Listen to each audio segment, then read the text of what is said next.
bem-vindos hoje ao nosso podcast, gente. Hoje a gente está aqui com o Rodrigues, ele é fundador e sócio da Rural Ventures. A gente também está aqui com o Tomás, ele é analista de Deal Flow também. E a gente vai bater um bate-papo aqui sobre como funcionou a entrada dele na empresa e também como o Rodrigues fundou a Rural Ventures e também já aprofundar em alguns temas que vão ser discutidos mais adiante. Então, Rodrigues, se você puder contar para a gente... o que te motivou a fundar a Rural Ventures? Como que foi esse processo todo para você? Legal, ótimo. Obrigado, gente. Obrigado pela oportunidade de estar trocando um pouquinho com vocês aqui. Bom, eu trabalhei no mercado financeiro durante 20 anos e depois de 20 anos trabalhando no mercado financeiro atendendo grandes companhias do agronegócio, eu saí dessa corporação, da XP, né? Eu era sócio da XP, responsável pela mesa de commodities. E aí nesse intervalo que foi em 2021, no meio da pandemia, eu fiquei estudando um pouco mais de tecnologia e foi aí que me despertou o quanto é distante o agro real do agro tecnológico. Sim. E da mesma forma que eu entrei no mercado financeiro muito cedo, eu vi aquele mato alto, olhando para aquela oportunidade, eu vislumbrei uma oportunidade de conectar o agro real com o agro tecnológico. E aí eu comecei a pensar em como eu iria iniciar dentro dessas companhias, porque eu conhecia as companhias que dentro das companhias da tesouraria, mas não conhecia a Open Innovation, não conhecia a parte de desenvolvimento, né? E aí eu falei, como que eu começo a me relacionar com esse mercado? E aí eu já fazia um podcast dentro da XP chamado Ruralcast, onde me gerava muitos insights, melhorava muito o meu relacionamento com as empresas e ao mesmo tempo adquiria conhecimento e transportava esse conhecimento para uma massa muito maior. E eu falei, vou começar a entrevistar as startups para entender o que elas fazem, como elas se relacionam, como esse mercado se move. Sim. E aí assim nasceu a Rural Ventures como um podcast inicialmente, onde eu comecei a entrevistar essas startups do agronegócio, comecei a me relacionar, comecei a ver a oportunidade que eu tinha de usar o relacionamento que eu ganhei durante 20 anos para impulsionar essas tecnologias no agro real. Aí nesse inteirinho surgiu a oportunidade de falar assim, cara, além de eu impulsionar essas startups, além de eu participar do desenvolvimento dessas tecnologias, como que eu consigo ganhar dinheiro no final do dia, né? Como que eu consigo me relacionar ganhando dinheiro e fazer um negócio que você gosta? Porque o importante é você fazer um negócio que você gosta, né? Que te levanta de manhã e fala assim, cara, vamos lá trabalhar. É o desafio de você fazer um negócio que vai te brilhar os olhos e vai te gerar conhecimento ao longo do tempo. Então eu falei, vou investir meu dinheiro e ao mesmo tempo vou me relacionar e vou aprender uma coisa nova. Que para mim, assim, o que é mais importante hoje é conhecimento e conexão. Então, um gera o outro. No final do dia, isso que é o mais importante. Como eu vou investir? Outra pergunta. Como que eu vou começar? Vou criar um fundo, vou me relacionar, eu tenho que fazer um MVP. É uma startup no final do dia. Então eu peguei e falei, conversei com algumas pessoas próximas que são relacionadas ao agro, falei, cara, você tem interesse em investir em tecnologia? Como que funciona a sua relação com tecnologia? E aí eu comecei a montar um clube deal de pessoas próximas, onde nós captamos esse recurso e começamos a vasculhar o mercado, muito do que vinha de próprio deal flow das startups que eu entrevistava, mas também o mercado começou a identificar que a Rural tinha uma pegada diferente, que a gente era um VC do agro, né? E não um VC da Faria Lima. Então essa pegada foi o que trouxe para a gente um diferencial muito grande, porque quando a startup vinha falar com a gente, nós entendíamos realmente a realidade dele como produtor e como investidor. Juntou as duas coisas em uma só. Exatamente. Então, nossos sócios que são produtores falaram, cara, vamos validar essa startup. Pô, peraí, vamos levar na empresa que é do sócio, vamos levar na fazenda que é do sócio, né? Então, a gente começou a gerar um valor diferente porque, além da gente testar e validar, a gente trazia inputs que eram necessários para ele vender para outras pessoas. Então, acho que esse foi o grande diferencial que nos trouxe até aqui. E isso começou a colaborar porque foram dois caminhos que foram seguidos paralelos, né? Tanto da comunicação e da relação com a startup via podcast, quanto o investimento e impulsionamento com as conexões que nós tínhamos.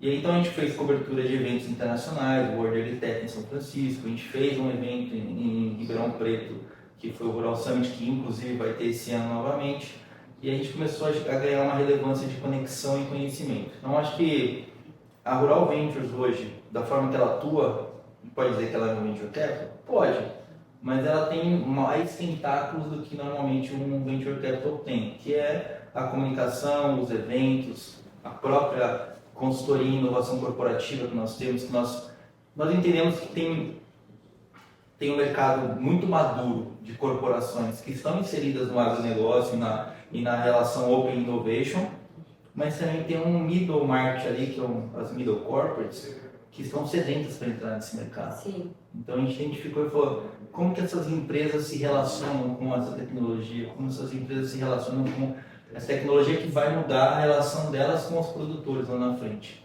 Então a gente começou a fazer um trabalho de Open Innovation, de relacionamento entre as corporações e as startups.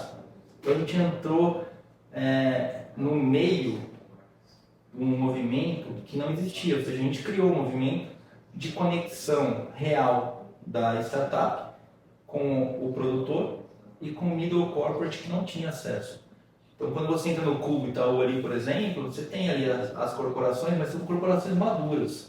Não são corporações que estão lá no interior. E muitas vezes esse produtor do interior, principalmente os pequenos produtores, não entendem a importância dessa tecnologia que às vezes vai beneficiar eles muito mais no final do dia. Então, e eu acho que é importante você tocar nesse assunto, porque a gente tem uma diferença, né? Se você olha para trás, toda tecnologia aplicada no agro, a grande maioria das tecnologias aplicadas no agro, ela veio que meio empurrada por grandes corporações, que foi o que trouxe melhoras de produtividade no agro. Sem dúvida, trouxe uma melhora de produtividade no agro. O que a gente enxerga hoje, que é o próximo passo, é a aplicação de tecnologia fora da fazenda. Como que eu faço uma gestão de risco melhor? Como que eu faço uma captação de crédito melhor, mais competitiva? Como que eu me relaciono com meus pares? Então, essa tomada de decisão fora da fazenda, ela vai depender de quem? Das pessoas que estão lá na frente. Sim. Então, por isso que a gente se relaciona muito com as ligas das escolas agro. Por quê? Porque exatamente essa pessoa que vai estar lá na frente, ela que vai ter esse entendimento dessa necessidade de tomar decisão numa tecnologia nova. É o processo inteiro, né? Não adianta focar também só na base e o meio e o final não ter esse conhecimento. Você fazendo isso, consegue integrar. Na verdade, assim, nada existe sem educação, né? Então, assim, o que a gente está fazendo aqui hoje nesse podcast, o que a gente está fazendo na Rural Ventures, é assim, como a gente compartilha conhecimento para que essa pessoa possa tomar uma melhor decisão lá na frente. Então, a gente tem que criar essa educação, tem que mostrar o que existe essa tecnologia para que ela possa ser adotada. Se a gente não criar esse círculo virtuoso, não vai acontecer. Então, nosso trabalho aqui na Europa, por isso que eu falo que ela tem muito mais tentáculos do que só um venture capital, como que eu gero esse conhecimento para que essa pessoa possa contratar essa tecnologia que nós estamos investindo hoje. Então é um trabalho de formiguinha, vamos dizer assim, que vai virar uma avalanche lá na frente, porque as possibilidades são enormes. E a gente tem que entender que venture capital no agro é diferente do venture capital tradicional. Por quê? Exatamente por isso que a gente está falando. A adoção ela é mais lenta, porque a gente precisa ter sucessores entrando na fazenda.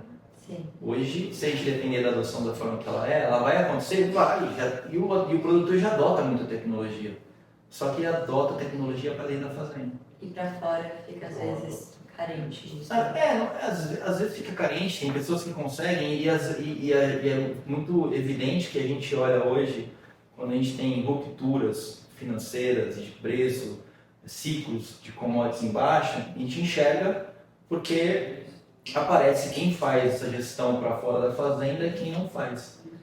Só que hoje em dia, da forma que a gente está lidando com o mercado financeiro e com a volatilidade das commodities, isso pode ser a vida ou a morte de um produtor. Sim. Então isso é super importante. Então, cada vez que a gente conversa com produtores e com pessoas do meio, a gente fala, cara, as tomadas de decisões fora da fazenda vão ser o que vai trazer perpetuidade para o seu negócio. Porque vai trazer gestão, vai trazer conhecimento e vai fazer com que você esteja envolto da nova tecnologia, que vai mudar o mercado lá na frente. Então, acho que a Rural hoje, se a gente for sintetizar de uma forma bem simples, assim, falar o que a gente faz, a gente conecta a tecnologia do futuro para o agro real de hoje, para que esse cara tenha perpetuidade no negócio dele. E isso engloba investimento, isso engloba educação, isso engloba comunicação, isso engloba Inovação corporativa. Principalmente inovação corporativa, a gente conecta as pontas, né?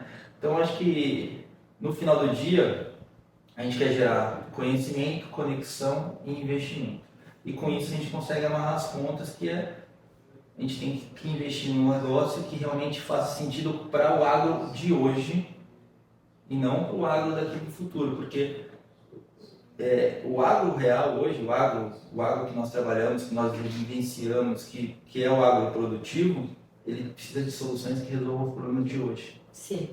Acho que esse é o grande chip da questão, é o que a Rural se propôs a fazer, o que a gente levanta todo dia de manhã para fazer, que é um propósito engrandecedor, né? Acho que é isso no final do dia.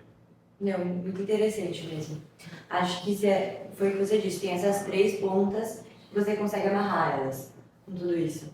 Acho que muitas vezes as pessoas pensam muito nisso do agronegócio do futuro e quais são as soluções para o futuro e esquecem que o agronegócio de agora também precisa ser reparado, também precisa ter uma atenção, porque senão nem chega no futuro, né?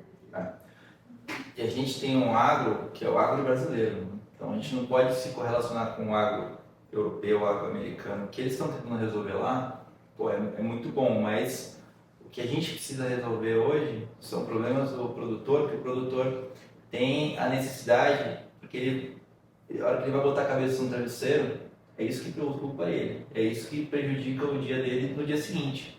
Então, a gente fala de tecnologias disruptivas do futuro, plant-based, essas coisas, mas assim, o que vai tirar o sono do produtor hoje? E no final do dia, se a gente resolver o que vai tirar o sono do produtor hoje, é o que vai dar dinheiro mais rápido. Sim. Porque tem eficiência e tem resultado imediato, exatamente. Então, essa vai ser uma derivada do que a gente pode ganhar dinheiro no futuro, mas antes, se a gente não resolver esse problema hoje, a gente pode ser que a gente não chegue lá, né? O que costuma ser esses problemas agora? Então, hoje, basicamente, é acesso amplo a crédito, né? Uma forma... Porque, vamos lá, então, acho que é importante desmistificar isso. Por que o crédito no Brasil para o produtor é tão difícil, as taxas são tão variáveis, né? É porque a gente não tem uma padronização das informações. Por que a gente não tem uma padronização das informações? Porque o Brasil é continental, é difícil de você mensurar risco climático e tal, e é difícil de você coletar todas essas informações e estandarizar e falar, eu consigo avaliar isso num computador de uma forma simples e prática? Não, hoje você tem que ir lá, visitar, entender, fazer tudo isso. Então, quando você olha para o mercado financeiro ele quer tomar risco aonde? No mais simples. Sim. O agro tem N derivadas, N variáveis, risco, semente que você plantou, fertilizante, clima. Então, assim, se você não tiver essa informação estandarizada, nunca você vai ter novos entrantes dando crédito no agro. E isso é uma dificuldade. Sim. E essa dificuldade, ela é a maior dificuldade do produtor rural hoje. A segunda dificuldade é o entendimento de proteção de risco, ou seja, seguro, acesso a seguro de preço, acesso a operações de derivativo financeiro que possam proteger ele. Então, acho que tem algumas dificuldades que são porteira fora que prejudicam muito quem está porteira dentro, né? Exatamente. Então, acho que é por isso que a gente fala muito com vocês, com as ligas voltadas ao agronegócio, porque esse entendimento dessas dificuldades vão vir dos sucessores. Os sucessores têm que chegar lá, sentar e falar assim, cara, eu entendo qual que é a problemática hoje, como que eu resolvo isso? Quais são as tecnologias que estão disponíveis para resolver esse problema? Eu sei que não é fácil, tá? Eu trabalho nesse mercado há muitos anos, mas assim, esse é o grande que a gente precisa resolver no Brasil hoje. Estandarização de informação, estandarização de dados, isso vai acontecer conforme a adoção de tecnologia no campo e a tecnologia melhora lá na ponta. Isso vai facilitar muito a vida de quem dá dinheiro, empresta dinheiro aqui na Faria Lima para os produtores. Mas, na outra ponta lá, quem está na gestão da fazenda tem que entender que essa é uma prioridade e não tem como colocar outra na frente. Sim. E você tem que melhorar a sua parte de gestão tecnológica, gestão de risco, gestão da fazenda como um todo, na verdade, né? Então, E assim, de novo, no Brasil tem pessoas que são craques nisso, mas o Brasil é muito grande, o Brasil tem muitos produtores, então a gente precisa tentar o quê? Educar essa turma para que lá na frente a gente tenha um maior número de população trabalhando nesse formato. E é uma surpresa para mim, porque eu acho que até mesmo na faculdade a gente vê muita palestra falando de trazer a tecnologia para o campo e trazer a inovação para o campo. E é menos comum ter pessoas falando que tem que ter essa tecnologia não só na porteira para dentro, mas também em todas essas outras fases que são tão importantes quanto. Já vi várias palestras que as pessoas vão lá, tecnologia para o campo, tecnologia para o campo, tecnologia para o campo, teclando nessa tecla, não focam, até aprendi aqui, fiquei feliz de aprender, porque na minha visão também, eu não... E você sabe por que é fácil você vender tecnologia para o campo? Porque é o que o cara gosta de fazer. No final do dia é isso. Ele não gosta de gerir, né? Ele gosta de... O cara gosta de fazer de produção, ele gosta de produzir.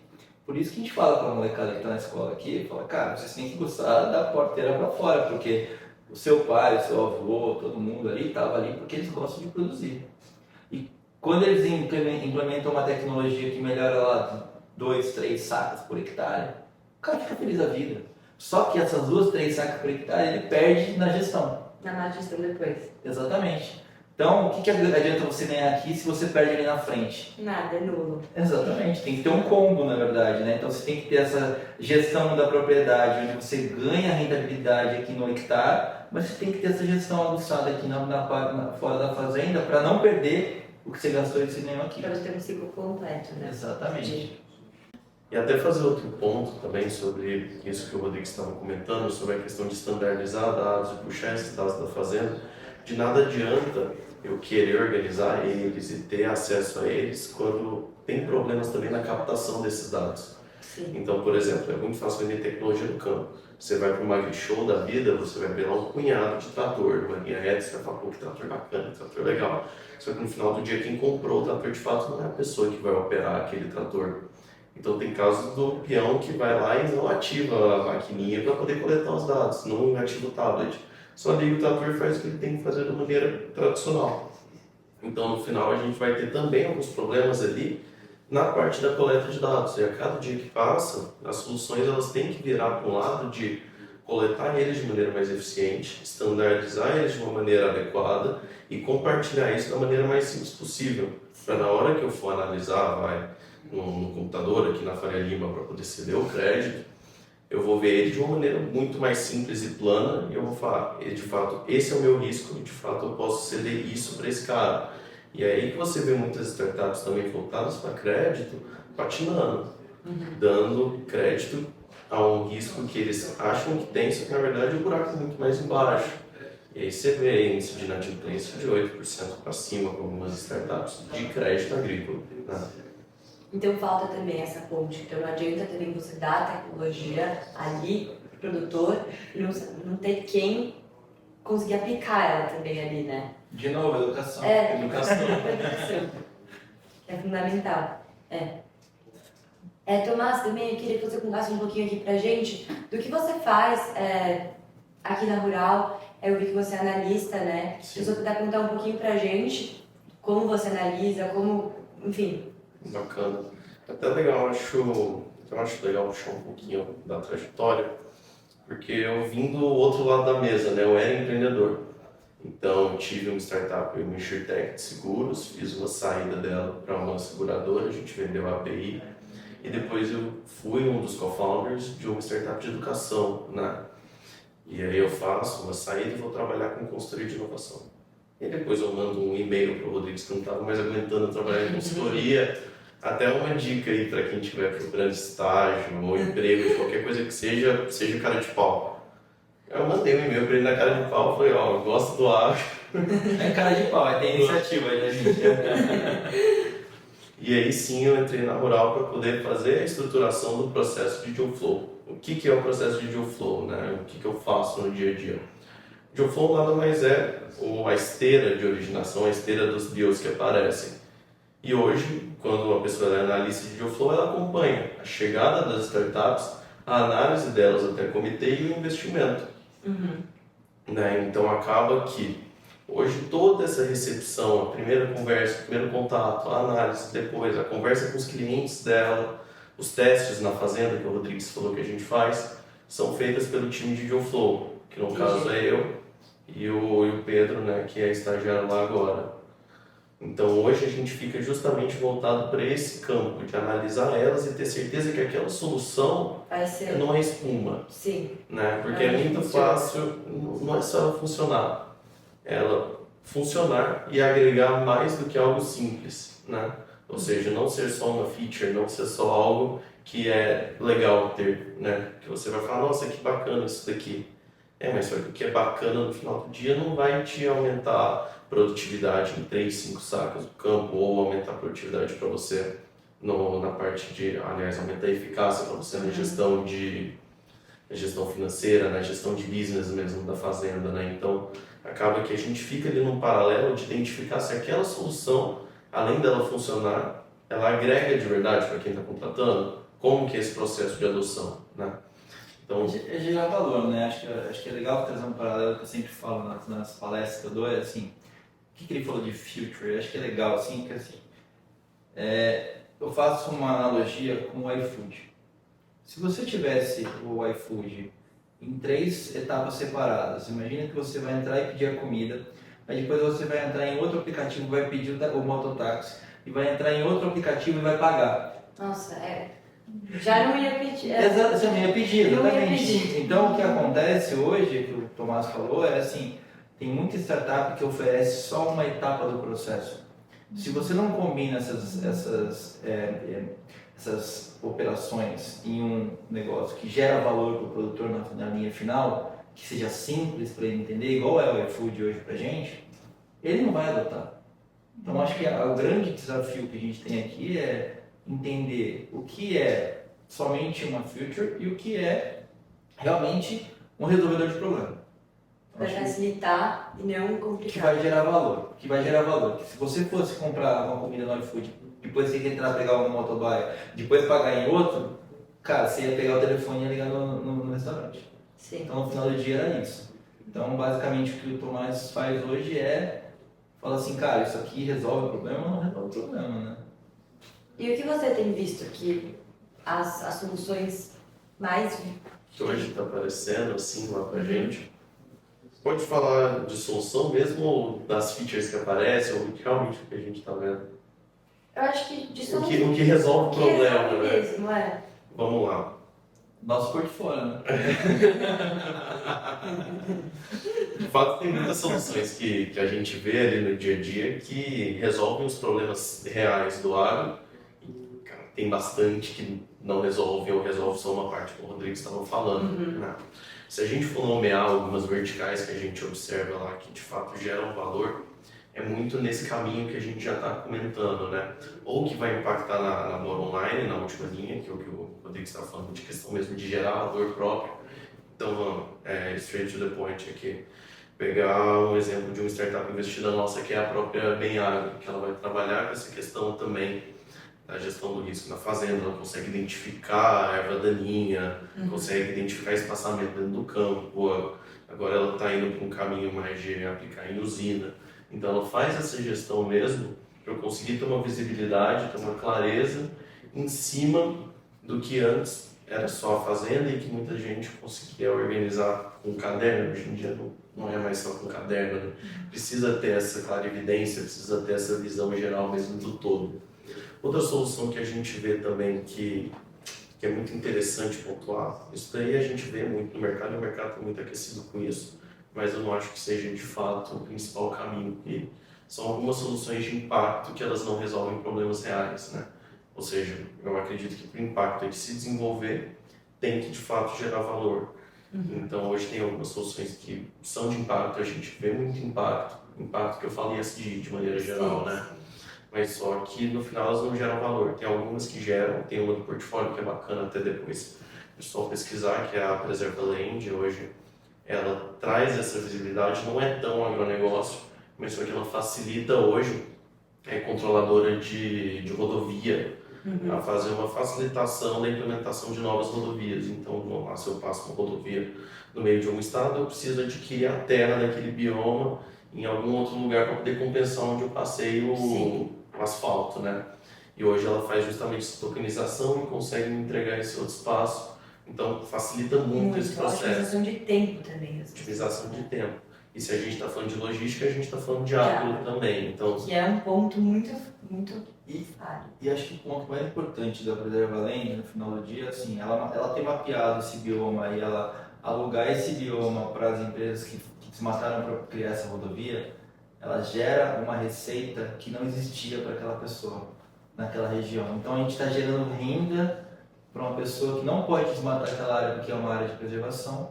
Então no final do dia a gente está gerando realmente um benefício para a comunidade e gerando um ESG, porque se a gente fala, que nem o Tomás falou, tem muita empresa que fala que gera ESG, mas se no final do dia gerar isso de uma forma efetiva, que gera um resultado imediato no curto espaço de tempo, são poucas. Sim. São poucas. E eu estava até tendo uma discussão agora recente com relação a crédito de carbono. Não adianta a gente querer achar que crédito de carbono vai ser um novo produto. O crédito de carbono é um projeto para gerar valor no produto já existente. Qual que é o produto já existente? É a soja, é o milho, é o gado. Não adianta a gente querer criar um produto novo. Tudo que está sendo gerado no decorrer dessa forma que esse produtor produz sustentavelmente, agrega valor no produto final dele. Não é criar um outro produto. Não adianta falar que crédito de carbono é um outro produto. Não é um outro produto. A gente está gerando um produto sustentável. Sim. O produto que tem que ser gerado valor é na própria soja, no próprio milho ou no próprio boi. Não adianta falar que eu vou criar... não é um produto. O produto está ali. Só que ele foi gerado sustentavelmente. Confunde, começa a vender ESG. Vender crédito de carbono. O crédito de carbono, desculpa, eu sou um crítico veemente aqui. Assim, o que a gente tem que gerar valor é no produto. O produto, se ele foi produzido de uma forma sustentável, o valor agregado tem que estar ali na ponta, que é tangível. Entendeu? É esse que é a grande diferença. Então, a gente, quando na rural, a gente entende a realidade do produtor, a gente investe em coisas que são tangíveis para o produtor e que são tangíveis e gerem retorno financeiro no D0. Porque se você vai pensar que crédito de carbono vai ser um produto que vai gerar valor a longo prazo, cara, vai gastar muito dinheiro para chegar lá. E você está fazendo com outro objetivo, né? Uma coisa que era para gerar mais sustentabilidade, menos impacto, acaba virando uma coisa... Espuma. Não existe. Perdeu o objetivo porque ela foi fundada. Ou melhor, vira fumaça, vamos dizer assim. Não. E até comentar também de outro, eu acho que esse aqui eu deixei por último, porque realmente é o trending topic do momento, é o que realmente, se você for em alguma casa de venture capital ou alguma outra gestora, não, que eles vão sempre estar falando e perguntando para você se você está vendo biológicos, biotecnologia, a análise disso, a análise de solo também é um tópico correlato, pegar todo esse environment que vai se preocupar com como eu vou agregar valor para a terra que eu já tenho, né? Sim. Então, por exemplo, a gente tem hoje um cenário aqui no Brasil que algumas culturas não aguentam mais químico, né? Insumo químico não dá mais no quesito de que ele ainda não tem, aliás, que ele não chega na mesma efetividade que ele chegaria no início quando foi usado. E aí começam alguns mecanismos, né, que lá fora o pessoal acha que é inovação, que é rotação e por aí vai. Lá eu fui conversar com os europeus e acharam que rotação era tecnologia e inovação, né? Isso aqui que a gente já faz tem bastante tempo, né?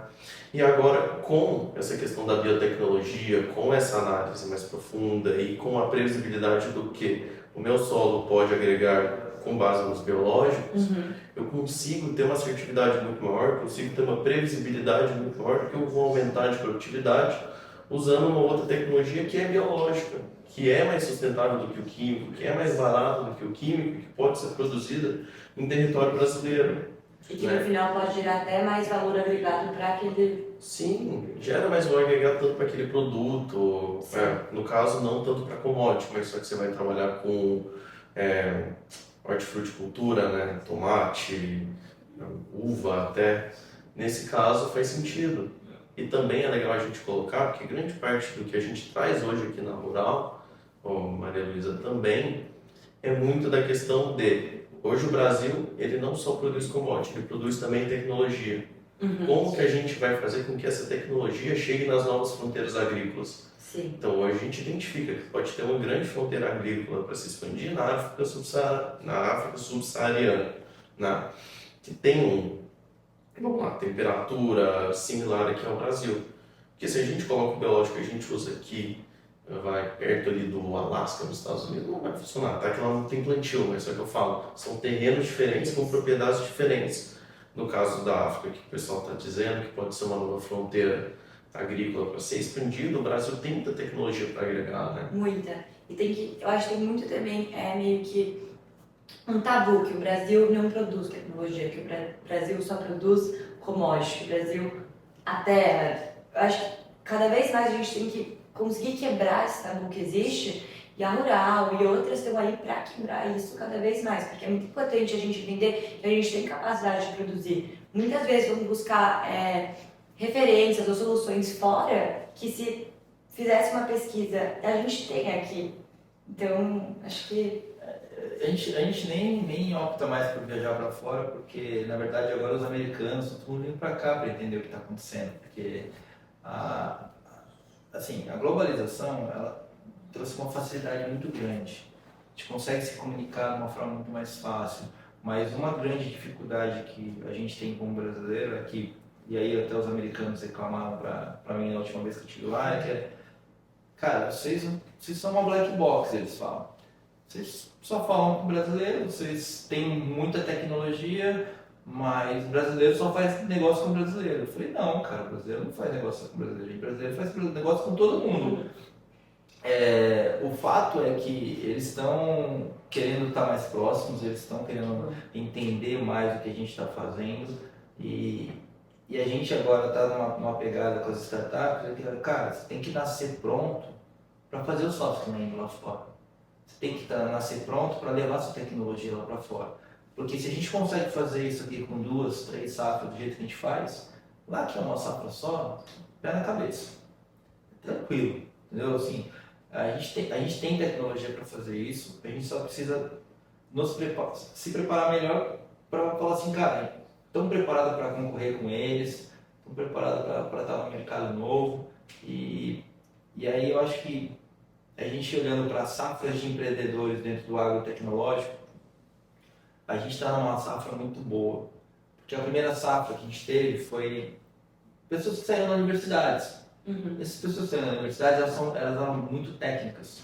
A segunda safra já foram pessoas mais voltadas para o business. A terceira safra foram pessoas que, por coincidência com a pandemia, empurraram caras muito bons de corporações para fora para empreender. Então essa leva trouxe para a gente uma qualidade muito grande de empreendedores. E essa galera que vai fazer com que o Brasil apareça lá fora, entendeu? Essa turma aí veio lambendo e falou assim, cara, eu não aguento mais esse mundo corporativo, eu quero empreender. E as startups tiveram um momento muito, muito propício para isso. Lógico, eles sofreram agora nesse último ano por conta de captação de recursos, mas é cíclico, é passageiro, então isso vai voltar ao normal agora. E a gente tem uma possibilidade, esse ano já e o próximo ano, a gente tem uma possibilidade de crescimento gigantesco de tecnologia e exportação de tecnologia. E pra gente finalizando aqui, o que você acha que um empreendedor tem que ter? Que é fundamental, assim? Disciplina e muita garra, E tem que aprender a levar não, gente. Tem que aprender a levar não, porque não é importante. Não ensina. E pergunta, nunca tenha medo de perguntar nada, assim. Ninguém sabe de tudo, então assim, tem que ter disciplina, humildade, garra pra caramba, aprender a levar não. A vida é isso e levantar e tentar e fazer, porque assim, no final do dia não é um não que vai te derrubar. Ainda a gente aprende também, né? E acho que a humildade, ela traz um quê de falar assim, cara, eu preciso aprender mais. Sim. Preciso olhar para trás e falar assim, pô, será que eu estou fazendo isso certo? E eu acho que, eu sempre falo isso também, hoje em dia, depois da pandemia principalmente, as pessoas estão sedentas por conexão. E hoje o LinkedIn facilita muito isso. Então hoje não tem nada que te limite de falar com ninguém. O cara pode não responder, mas você não tem por que não tentar. Então acho que O meu você já tem. não, você já tem. Por que você não vai tentar? Pô, eu quero falar com esse cara, quero conversar com esse cara. Manda uma mensagem para ele. Assim, é tão simples quanto isso. Então acho que hoje as conexões são muito mais simples. E antigamente você tinha que tentar descobrir alguém que conhecia alguém para pegar o telefone para tentar conversar. Hoje não. Muito mais difícil, né? Hoje a tecnologia facilita de uma forma tremenda. Então, disciplina, garra, aprender a levar não, buscar sempre conhecimento. E acho que é o que nem falou, conexão e conhecimento andam juntos, tem que sempre tentar. Muito obrigada por terem vindo aqui hoje. Eu aprendi muito. Eu acho que todo mundo que estiver assistindo aprendeu muito também. Espero que vocês tenham gostado. Foi um prazer ter aqui com vocês. Obrigado pelo convite, viu? Muito obrigada. Obrigado aqui com vocês. Prazerzão. Obrigado, gente. Tchau, tchau. Até mais.